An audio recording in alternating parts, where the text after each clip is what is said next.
to turn on or off Clipboard on your Google Chrome.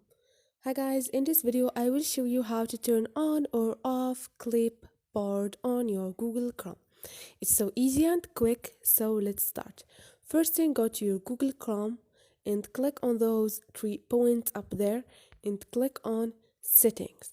Scroll down and click on Site Settings. Scroll down again and here you will find Clipboard. Click on it and you can turn on to allow to ask before allowing sites to read text and image from Clipboard, or you can turn off to block sites from reading text and image from the Clipboard, and you choose whatever you want.